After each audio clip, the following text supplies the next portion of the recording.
We have made it to the offseason as we get set for year number 5 of the Kansas Dynasty here on EA College Football 25. I appreciate everyone's patience over the last couple of weeks. Obviously, it's been a little bit since the last episode in which, of course, we got to watch the conclusion of the college football playoff, but we needed to get the Broncos season done so everything could line up, and, well, obviously that ended up including 4 playoff games. But we're now ready to roll after losing in the semifinals 31-21 against Alabama, a game that we were certainly in. We led after the first quarter and we stayed competitive. Clyde Poole was pretty solid overall, but unfortunately we could not do enough.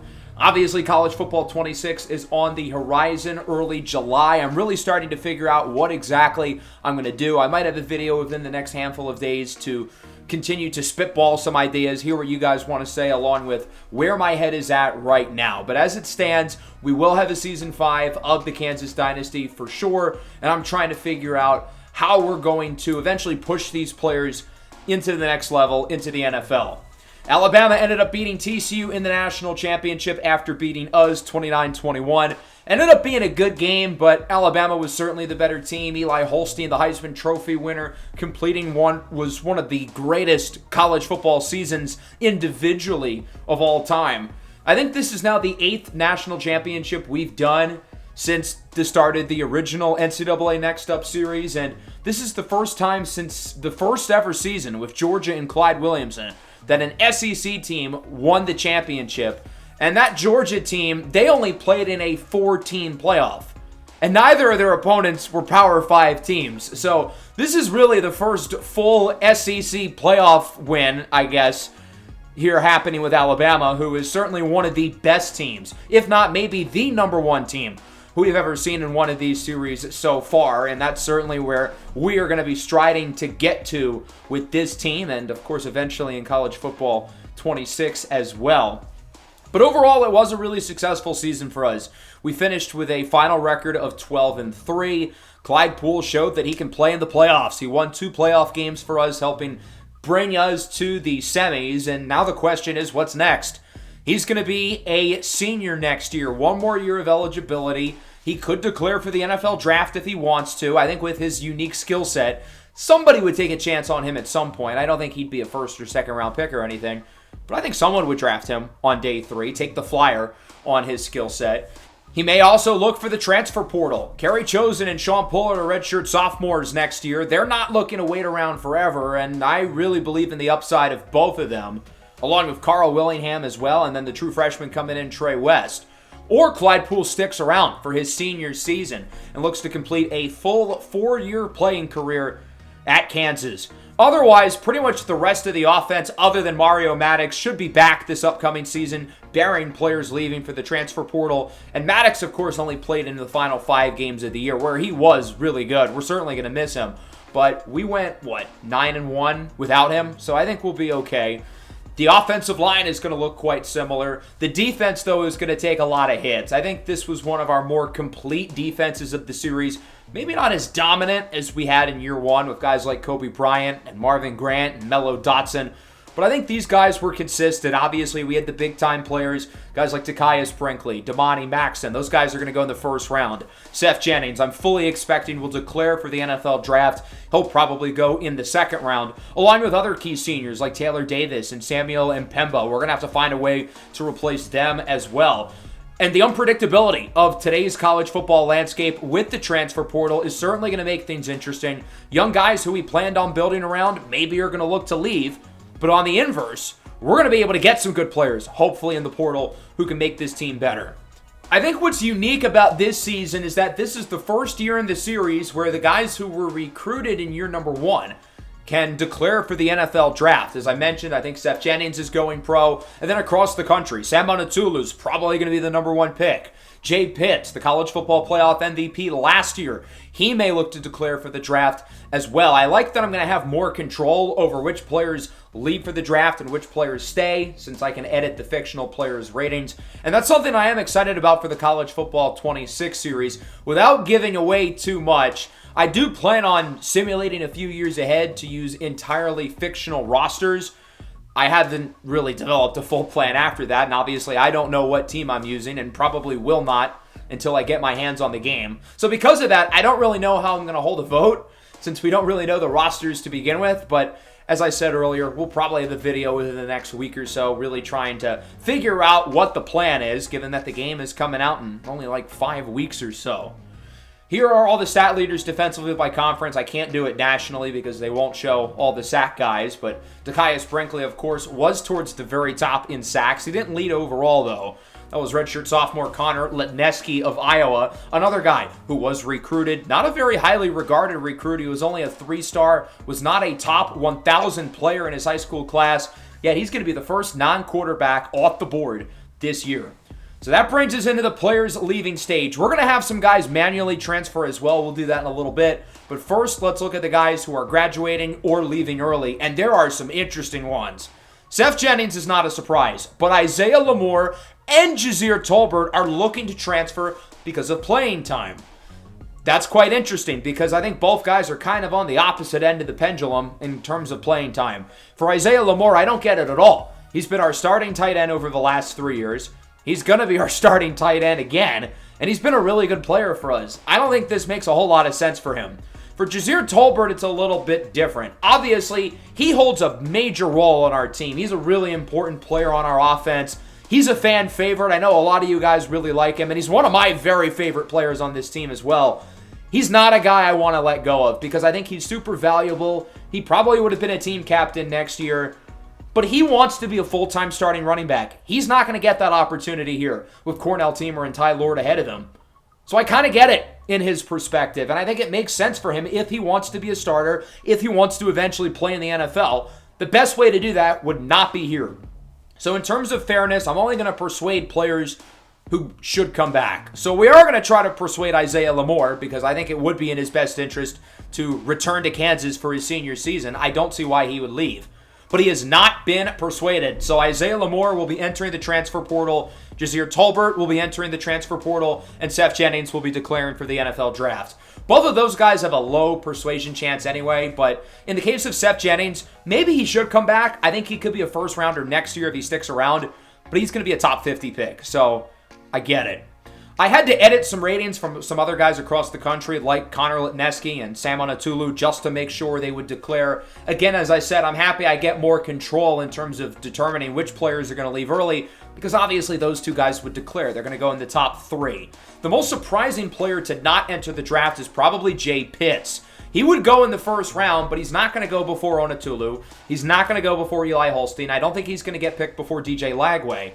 I think it makes sense for him to stay in school, especially after the way that Notre Dame was eliminated from the playoffs, blowing a 28-3 lead in the final regular season game against Stanford. And even though they won the title in year number 1, it feels like there's some unfinished business. Pitts can return to school. He'll be probably the co-favorite with Hoss Haney of TCU to be QB1 in next year's class. So I think this is probably the best decision he can make. That way he can look to rejuvenate this Notre Dame team coming off a bad loss and can potentially be the number 1 pick in 2029. As for the seniors leaving, Calvin Clements at tackle, Lawrence, Kansas native. It's always cool to see the hometown guys staying in Lawrence. Obviously, we saw it on a bigger scale with Devin Neal. On the defensive line, Marcus Calvin, good role player for us. Jaden Ham, all the girls go ham for Jaden Ham. He probably would have been the starter this year with Isaiah Lamore gone. Taylor Davis, Mario Maddox, Sam Mpemba, 3 very key starters for us. Maddox is a guy we recruited as a JUCO guy in year 1. He's developed really well. I hope someone takes a shot on him in the draft. I think he could have been a Luke Grimm type of player for us had he stayed healthy. Maybe not as many yards as Grimm had, but I think he'd be on NFL radars if he was healthy throughout the whole year. And NFL teams had a sample size of how good he was. But I'm confident he will be a good pro at the next level. And then Davis and Mpemba, 2 really good players who got better as their Kansas tenures went along. I think both guys are going to be fringe top 100 picks. And then we get to these 2, Ty'Kaius Brinkley and Damani Maxson, who you could easily make the argument are the 2 best players we've had in this series so far. They may not be as big of names as Clydepool. They may not have been as dominant as Jalen Daniels and Devin Neal and Kobe Bryant and Marvin Grant. Actually, scratch that. Yes, they were. They were just as good as those guys. And even though that class with guys like Jalen Daniels and Devin Neal really is the group who turned around Kansas football, guys like Damani Maxson and Ty'Kaius Brinkley held the standard. Those guys were seniors when Maxson and Brinkley were freshmen. They both made immediate impacts for us in 2024 and carried that over for another 3 years. I think Maxon's going to be a great pro. Good size, good versatility. He played wherever we needed him to. His first 3 years, he was a linebacker. I figured at 180, he's not going to be a linebacker in the NFL, but I want to keep him close to the line of scrimmage. So we primarily played him in the slot, along with some reps at safety as well, where I think he had his most effective season. As for Tykius Brinkley, his career was a lot more up and down with us. As a true freshman, he took the world by storm. Kind of struggled in that playoff run, but it was understandable. A 220-pound, 18-year-old going up against NFL tackles. Josh Connerly picked in the 3rd round. Miles Hinton drafted in the 2nd round. Kelvin Banks drafted in the 1st round. But it felt like he never really recovered from that over his next 2 seasons. I thought for sure after his freshman year he would leave after 2026 or maybe go to a big school in the SEC in the transfer portal. However, as a senior, he was awesome this season, especially in the playoff against Nevada. That was one of the best games I've ever seen from a defensive player. Had 7 sacks across the 3 playoff games. What a showing for him. Just half a sack away from Jalen Ferguson's all-time FBS record. And Brinkley would have broken it had he not gotten injured this year and missed like 4 games. So shout out to a really, really talented group of upperclassmen. It's not a long list of players, but a very important one for us. Now we're going to have some players manually transfer as well. I am making their decisions on behalf of them. I'm looking out for certain guys who I don't think are going to have as big of a role as they signed up for when they committed here a couple years ago. I'm mostly looking for players who are in their 3rd year of eligibility or later. So not necessarily the true freshmen, who are here now, by the way. Elijah Parrish, 78 overall, 97 speed. He's probably going to be wide receiver 3 by rating. And in terms of production, he's probably going to be even better than that. But I'm looking for guys who have been here for a couple of years, who are good enough to have big-time roles somewhere else across the country and maybe be NFL players one day. Specifically at quarterback, as we figure out what Clyde Poole's plans are. What does that mean for Kerry Chosen and Sean Pollard? At least one of those guys are going to transfer, maybe both of them. We do have a small recruiting class right now, only 9 players, and of the 29 guys on the board, I think 9 of them are committed to other teams. Some of them are verbally committed, so I'm keeping them on the board, but others have already signed, so we're going to take them off. Since we have a small freshman class incoming, I'm hoping we're going to get a good transfer class, but since there's less quantity of players, we're not going to need to encourage as many guys to transfer as we did last year. I think last year's list was like 20. This year's group is more like 10. But again, keep in mind, it's not that I don't want these guys on my team because I recruited pretty much all of them, but I think they are better off potentially going somewhere else. So let's start at the quarterback position. What will Clyde Poole be doing? The plan is that Clyde Poole will be sticking around for his senior season. I think it's in everybody's best interest to run it back. So what does that mean for Sean Pollard and Kerry Chosen? Well, as you can see, I've upped Sean Pollard's rating. That's because I want teams to actually go after him. Good teams, to be exact. He will enter the transfer portal. As for Kerry Chosen, we have implored him to stick around because I want him to be the starter after Clyde Poole, and we were able to convince him. Kerry Chosen is sticking around. At running back, we already know we're losing Jazeer Tolbert. Doesn't really make sense for the others to go. At wide receiver, the only one I thought about was Rasheem Diggs because we're bringing in Hakeem Ficken, who I think is a little bit better. But Diggs is only entering his true sophomore season, and I'd like to keep him for another year. When he played, I was impressed with him.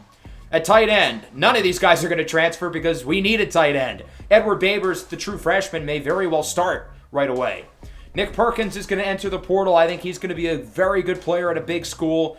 Carter Leversky will be entering the portal as well. The only one of our offensive linemen to start the entire season. And now he's leaving. And so Kion Sample will start at left guard. Terrell Butts is going to be hurt for most of the year, so Luis Roche will start at center. And Terrence Bunch doesn't really have a spot, so he will enter the portal. And that brings us to the defensive side of the ball. We're very crowded on the D-line. I don't really think there's room for Ben Bieria, so he's going to leave. So much of the guys from our Season 1 recruiting class are leaving early. We saw Seth Jennings declare. We're seeing guys like Lamore and Tolbert transferring away. As for right end, we're going to stick with all of these guys. We need these young players to step up with Brinkley and Jennings gone. Devontae Crispin, the highest ranked player from our Season 1 recruiting class will be entering the transfer portal. We have a lot of really good young players at linebacker. I think Leon Ibrahim is going to take a leap. I think Soma Satele is going to take a leap. Mo Nwokeji is not declaring for the draft. He's sticking around. Santiago Herrera and Zach Stokes are going to have bigger roles. Roddy Orr is going to be edge rusher number 1 with Jennings and Brinkley gone. In the secondary, maybe a little bit of a surprise, but Teron Jean-Pierre will be entering the transfer portal. I thought he had a really good offseason last year, winning an outside corner job. The problem is that he's the Douglas Cato in this series. His bones are made of glass. He played every game this year, but it felt like every 10 plays he got hurt. So I think it makes sense for him to look somewhere else. He's going to go to a big school, though, and be a good player. And then at safety, we've got a lot of guys who I think are going to be pretty good next year. Maurice Waddy has only been here for 1 year, but he was a really highly ranked player. And I don't think he would want to sit behind like 4 or 5 guys in the safety room. So he'll be entering the transfer portal as well. So those are, I think, the 8 players who are going to be leaving. I don't want those guys to go. I want to keep them. But again, for the challenge, I think it would be in their benefit to transfer away. As for the draft results, the rounds these guys go in don't technically matter because obviously we have our own projections in the Broncos series. We probably will get some XP for Seth Jennings going in the first round, though, so that's a win.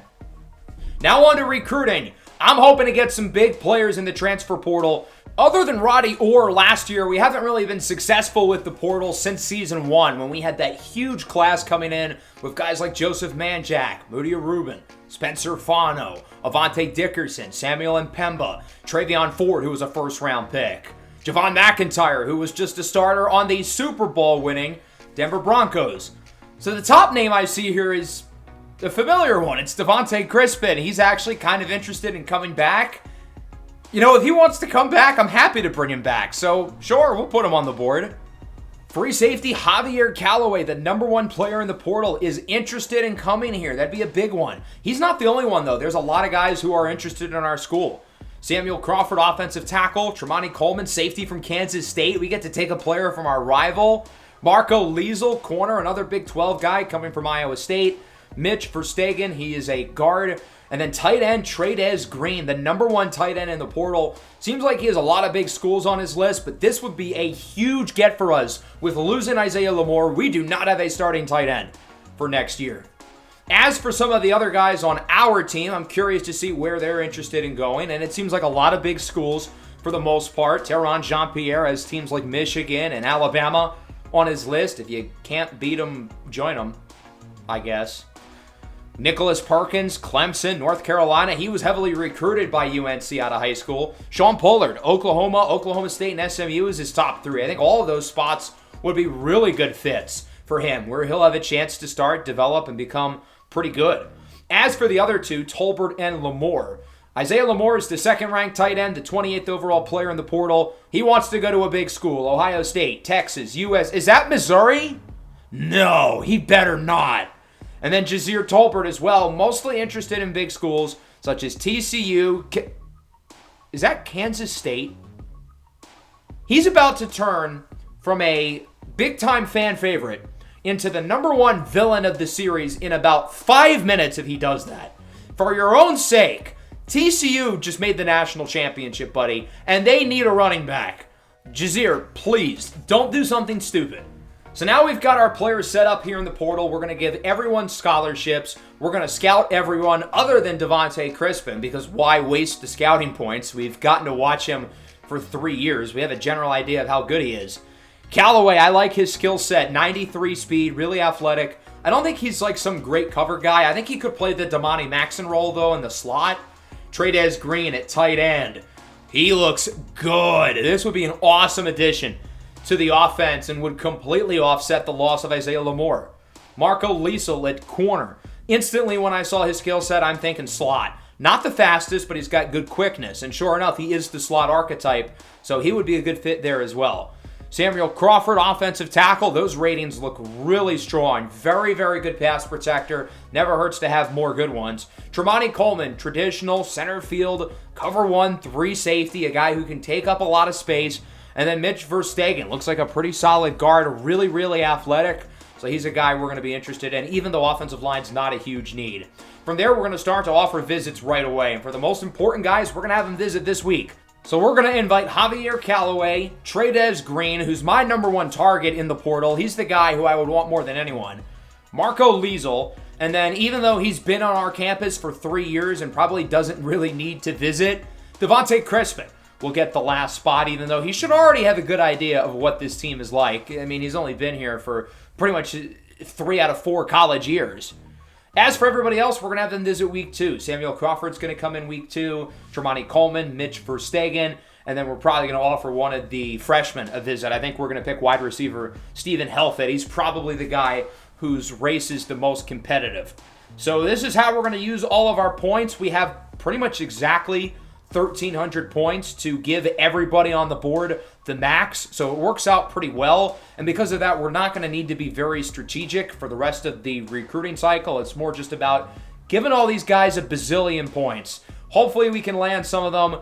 We only have 9 players committed in this cycle so far. The first 3 classes in this series were very large in terms of quantity, so I'm fine having a smaller group, but we're only in the single digits, which is not good enough. So we're going to simulate the week. We lost a lot of recruiting battles at the end of the regular season, and so far we're 0-2 in the offseason. Defensive end Major Westerman, a 4-star, is going to Nebraska. Good thing it was not Kansas State, I guess. And then free safety Javier Maloney is going to Kansas State. That probably is why Tremonti Coleman entered the portal, though. They don't really need him, and why he's interested in us. We do get the Master Motivator skill. That's pretty cool. So let's take a look at where we're standing in terms of these battles. Devontae Crispin, we're in a good spot. Callaway, we're looking good. Trey'Dez Green, we're not. TCU has the slight edge. To be fair, that would be a good landing spot, but I really hope we get him. Liesel, we have the lead. Coleman, we have the lead. We're not looking very good with the offensive linemen, though, especially the guard. We're going to extend a visit here for Alex Soriano as well here in week 2. Maryland is the slight edge over us, so I'm hoping that we're able to land him. Stephen Helfet, I think I said previously he'd come week 2, but he's going to come next week instead. Tyler Johnson probably won't need the visit, but just to be safe, he's the guy I want to get. Benji Sanders is going to come week 3, and then Clint French and Dominic Bridges, the kicker, we're going to have coming in late as well. So now all of our visits are scheduled, all of our points are allocated. So really it's just about playing the waiting game at this point. We've done everything we can with all of these guys, and now we just have to hope for the best that we're able to land some of these guys, especially the new transfers. So with that, we will simulate through stage number 2, and for the first time in a while, we actually ended up getting some good news on the recruiting trail. 3-star athlete Tyler Johnson has committed to the Jayhawks. He's a guy I really like. I don't know if he's going to play offensive or defensive lineman. I think he can do both. So we'll see where we might need him, where the better fit is for him overall. So that's a good get for us, but we do lose on Alex Soriano, though, just barely. We probably had him come in for a visit 1 week too late. He is going to Maryland. We don't really need depth at linebacker that badly, though, so we'll be fine. 4 transfers are down to 3. We're in second for all of them. Crispin, Green, Crawford, and Verstegen. That's not a good sign. It looks like TCU has taken the lead on Crispin, so we're probably going to lose out on him. They still are ahead for Trey'Dez Green, which is also unfortunate. And I guess all I can really do now is make my final pitch. Trey'Dez, you know the move, brother. There's a reason why Isaiah Lamore is the number 2 tight end in the portal. It's because he was such a great fit for our offense. And I think you will be too. I think there's a lot of similarities between these guys, but I think Green physically actually has a little bit more overall upside. You have an A-plus championship contender. We're certainly a contender. So if you want to win titles, or I guess a title because you're a senior, if you want to win a title and come to a team where you have the chance of being a first or second round pick, it's this one. Now I know TCU is probably an A-plus championship contender, and I know they have a hole at tight end, and they do have a better quarterback than us. And there's probably more to do in Texas. But you'll still have fun here in Lawrence, Kansas. You can laugh at all the visitors from Manhattan, Kansas, who have even less to do. So that's how we're going to spend our points. We're hoping for the best with Trey'Dez Green. I'm not overly confident. We do have the lead, though, for the 3 defensive backs. Javier Callaway, Marco Liesel, and Tremonti Coleman. So if that holds up, the secondary should be getting a nice veteran boost from 3 pretty good players, 2 of whom we're a little bit familiar with, being in the Big 12. So let's simulate into the final stage of recruiting, and let's see how some of these transfer portal results end up shaking out. So we will start with our first commitment of the portal cycle, cornerback Marco Liesel of Iowa State. He's going to be entering his true senior season. I think he's a really good fit as a slot corner. Former 5-star recruit at Iowa State. When I saw his recruiting ranking, I was a little bit surprised. He doesn't really rub me as a 5-star. He's not some freak athlete. I would say his instincts are really what impresses me the most about his game. He's not the biggest, he's not the fastest, but I think his short area quickness will mesh well with slot receivers. He was the primary slot corner last year at Iowa State. So I wanted to see him as a 5-star here. So I went back into a save file I had from season 1. It's funny seeing Clyde Poole as the 1,742nd player, along with other guys who were very underranked. Sam Onotulu, barely top 200. Jay Pitts outside of the top 300. Connor Litneski wasn't even in the top 1,000. Recruiting rankings don't matter all that much. Clint French, a JUCO tight end, has committed. It was a close race with us and LSU for a while, but once LSU landed tight end Emmanuel Proctor, we were the clear frontrunner to get French, who unfortunately is a little bit worse than Proctor. We would lose out on a lot of guys, though, in the portal. Devontae Crispin's going to TCU. Trey'Dez Green is also going to TCU. Samuel Crawford to Oklahoma, and Mitch Verstegen to Wisconsin. So that is unfortunate. We lost out on most of the guys we wanted in the portal, but we are still in first for Callaway and Coleman. We should be able to land both of them. We're in first for Stephen Helfett, but it's kind of close. Missouri's catching up, and they will be hosting him on a visit this week. If we get shoved into a locker by Missouri, I will be mad. So with that, we only have 6 players left on the board because I took the other 2 kickers off because it looks like we are going to get Dominic Bridges, who is the kicker I wanted the most. Really, the only competitive race here is that of Stephen Helfett, so we're going to hope for the best. Hopefully, we can land these other transfers and wrap up what's going to be a smaller but still talented class. The number 1 player in the transfer portal is headed to the University of Kansas. Javier Callaway, the safety from Nebraska, the redshirt senior, is coming home. A 2-year starter with 5 interceptions in his career at Nebraska. I think Callaway is best fit to probably be our regular strong safety next year or get some looks in nickel and dime packages in the slot. Regardless, though, he's a really good player, and we're going to want to put him on the field. It's just a matter of where. We also land safety Tremonti Coleman. We are stealing a former Kansas State Wildcat. He had to jump on the good side. We're going to have Coleman for 2 years. He's entering his redshirt junior season, an 82 overall. He's your very traditional free safety. I think there are some similarities to his game and that of Taylor Davis. I don't really see a starting role for him at Kansas State. He was their 3rd safety last year and probably would have been again. So this way he gets to start and he gets to beat up on the team who refused to give him a chance, hopefully 2 more times in his collegiate career.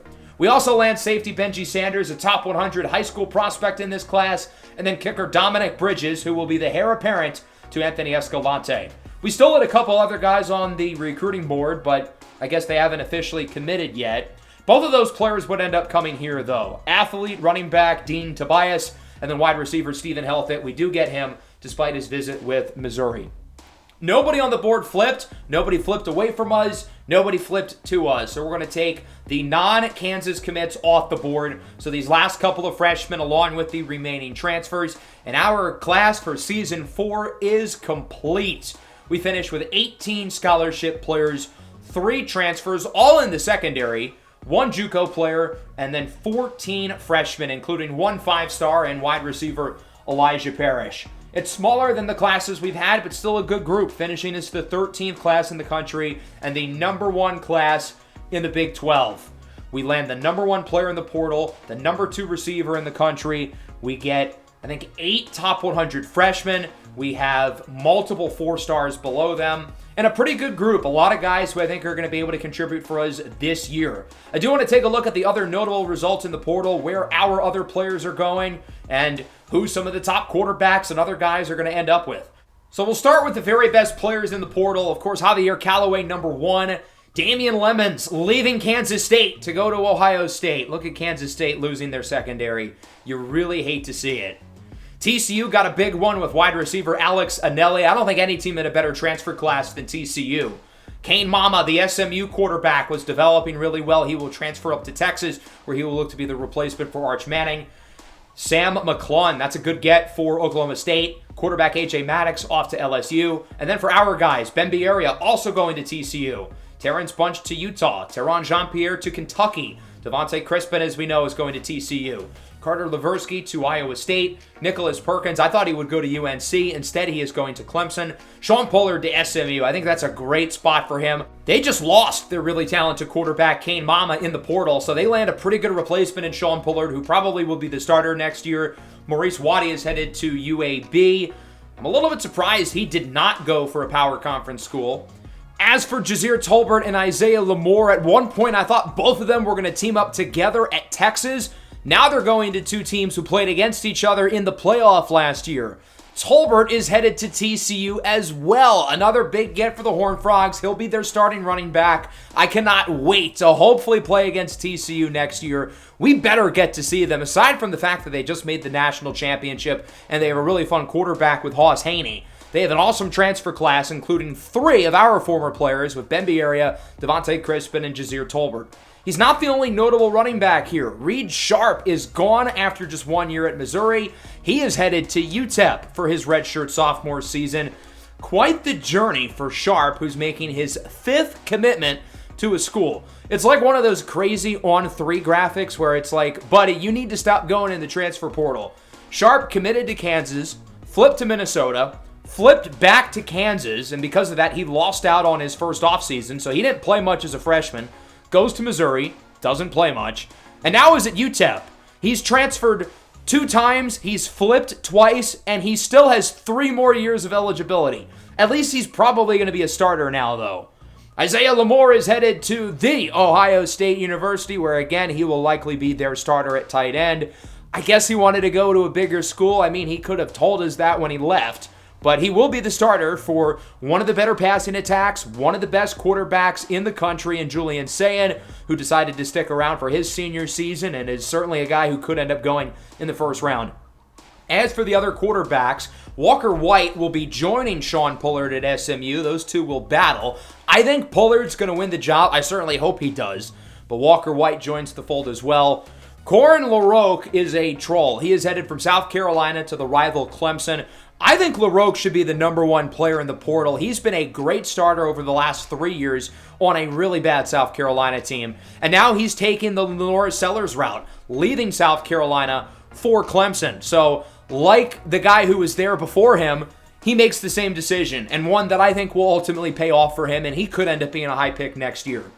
Missouri loses Colin Provo. He's headed to Miami of Ohio. That's a surprise. Provo was a 5-star freshman who started last year at Missouri, but he leaves for a smaller school. Clint Fontana, the former Jayhawk, meanwhile, is headed to Pitt. Fame is your boy, running back going to Penn State. Earlier in the portal cycle, it actually looked like Jazir Tolbert was going to go there, but they end up landing someone a little bit higher ranked than him. And then at wide receiver, not a great receiver class, only 3 4-stars, but I think Byron Smith to Maryland's going to be a really good get for them. His skill set is very similar to that of Miles Steele, who just declared for the draft after his redshirt sophomore season. I think he's got a chance to be really good for the Terps. Now on to position changes. We've got some interesting ones. I've been cooking up some ideas with some of our surprise departures. So we will start in the secondary, where we've made 3 additions in the portal. Marco Liesel's an 81, Tremonti Coleman's an 82, and Javier Callaway is an 88. As I said, I think Coleman's a better fit as a free safety, and Callaway more as the versatile chess piece, the Damani Maxon of the defense. So we're going to switch his position over to strong safety. At linebacker, Roddy Orr is going to be a full-time pass rusher this year. We bulked him up last year. We might bulk him up again. So I figure even though his rating goes down at defensive end, that's where he's going to play, so we might as well have him at that spot. We have a lot of middle linebackers, so I'm going to switch Taylor Kotovidas outside over to left outside linebacker. And then at tight end, with Isaiah Lamore gone and with Trey'Dez Green not coming, we have a few guys there, but we don't really have a natural fit as the starter. Or do we? I have come up with a really good idea. Rasheem Diggs will move over to tight end. I think he's a natural fit for the position, really good contested catch guy. I think he's a pretty solid blocker, good route runner in the short game. He's not some incredible athlete, so it's not like we're losing out on some dynamic speed presence on the outside. He's going to bulk up a lot. He's not going to be 198 next year, and he's going to lose some athleticism as a result, but he'll certainly get stronger. With Diggs moving to tight end, this opens the door for one of these younger guys like Emmett Hull or certainly Hakeem Ficken to have a pretty big role for us next year as a true freshman. Dean Tobias, I will put at running back, even though he's rated higher at a lot of positions, but I'm not going to have a 5'10", 180-pound edge rusher. That would be malpractice. And then Tyler Johnson is actually rated quite a bit higher on the defensive side of the ball, but I think we need more depth in the offensive line. We really did not recruit well in terms of getting offensive linemen this year, which we didn't really need to. We've got our starters set for the next few years, but we're going to need some more depth, and I'm going to move him over to center. Now it's time for the most fun part of the offseason, training results. Let's see if we get any big movers. At quarterback, Clyde Poole is still the highest rated player at the position. Kerry Chosen and Carl Willingham both go up a little bit. I don't think there's going to be a major quarterback controversy to start the year, but the two of them, along with true freshman Trey West, will still be competing this year because going into next year, I want to have our QB1 decided. I don't want to have a QB by committee. So these guys are going to be competing in practice. Whenever they get in-game reps, they will be very important. So those guys will absolutely be competing, even if it's not for the spot this year. Teamer 92. Ty Lord is an 88. Scotland Williamson goes up quite a bit. He's going to obviously the bigger role with Tolbert gone. And Dakota Cornelius goes up a lot.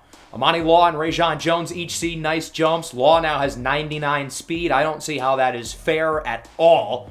At tight end, I'm fascinated to see what happens with Rasheem Diggs. He's an 80. I'll gladly take that. Even though Pierre Johnson is rated higher, Diggs is the better fit for our offense, so we're going to bulk him up and hopefully turn him into the starter. Reggie Chanel, 88. Kion Sample, 88. Luis Roche, 88. He'll start over Terrell Butts, who's going to miss most of the year with the injury. We're going to redshirt him, something we could not do with Mario Maddox last year since we already redshirted him in the past.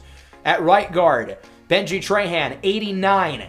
Kenyon Denbo, 86. There is not a weak link on the offensive line. Everybody went up a little bit, which is really nice. And then defensively, I don't think any unit has as good of an offseason as our front seven. Roddy Orr and Devin Murphy, both of those guys, their production is going to be paramount this year. They both take big leaps. Alpha G, 88. That's huge. Josh Metz is an 85. Kyrie Brower is an 84. We're going to need these guys as rotational players. Defensive tackle, we didn't get as much of a jump, but Greg Von Olhoffen's now an 81. Atia Kiaho was impressive in a limited role last year. I think he's going to play more. And then the linebackers all took ridiculous jumps. Look inside. Monu Okeji, 90. Bo Muse, 88. Leon Ibrahim, 88. Soma Satele, 85. I kind of saw Ibrahim's jump coming because I was really high on him, but Bo Muse becoming that good is really big. Santiago Herrera, 89. Zach Stokes, 86. This linebacking core will be filthy. Not a ton of movers in the secondary. I was hoping for more from Cornell Abreu, although I think he's going to play a lot anyway. And then at safety, of course, we add the two transfers, but Marcus Ashe and Brandon Hines certainly are still going to have a role. JP Hussein, I think, is good enough to play. Cordell Hurley, I really like him as a redshirt freshman. So some interesting roster decisions that we're going to have to figure out, and we're going to save it for the next episode. We're not going to complete the rest of the offseason today. There is a reason for this, and that reason you're going to have to find out next time. Stay tuned. Hope everyone enjoyed. Make sure to leave a like, subscribe to the channel if you are new. Peace out.